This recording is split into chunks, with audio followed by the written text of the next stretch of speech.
आता हे काम केले तरच मिळणार सरकारी योजनेचे अनुदान।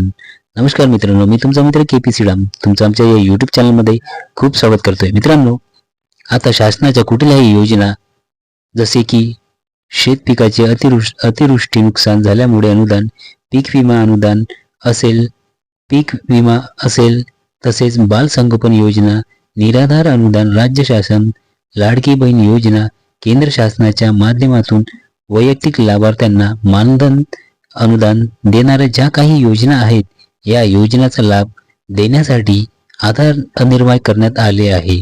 तसेच शासनाने या संदर्भात एक महत्त्वाची अधिसूचना निर्गमित करण्यात आली आहे। बऱ्याच वेळा योजनेच्या चुकीच्या पद्धतीने लाभ घेतला जातो, योग्य त्या लाभार्थ्यापर्यंत अनुदानाचा लाभ मिळत नाही आणि अशा परिस्थितीमध्ये योग्य त्या लाभार्थ्याला या अनुदानाचा लाभ मिळावा यासाठी शासनाच्या माध्यमातून डीबीटी सुरू करण्यात आली आहे।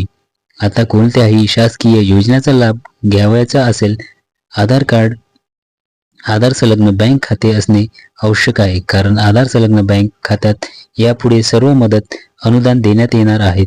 आता याच पार्श्वभूमीवर महाराष्ट्र शासनाने राजपत्र निर्गमित करण्यात आले आहे।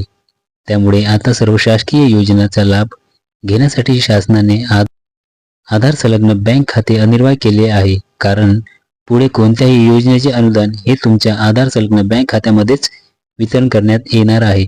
त्यामुळे सर्व लाभार्थ्यांनी आपले आधार कार्ड हे बँक खात्याशी संलग्न आहे की नाही हे नक्की तपासावे व नसेल तर ते आपल्या आधारशी लिंक करून घ्यावे। आधारला कोणते बँक खाते लिंक आहे हे कसे पाहावे? आता सर्व शासकीय अनुदान या खात्यामध्ये जमा होणार आहे। तर मित्रांनो, हा खूप महत्त्वाचा व्हिडिओ होता आणि जर कोणाचे आधार लिंक नसेल तर त्यांनी आपल्या बँकेमध्ये जाऊन आपले आधार लिंक करावे, जेणेकरून ज्या शासकीय योजना आहे त्यांचा लाभ तुम्हाला मिळाला पाहिजे। तर मित्रांनो, हा खूप महत्त्वाचा व्हिडिओ तुमच्यापर्यंत घेऊन आलो होतो।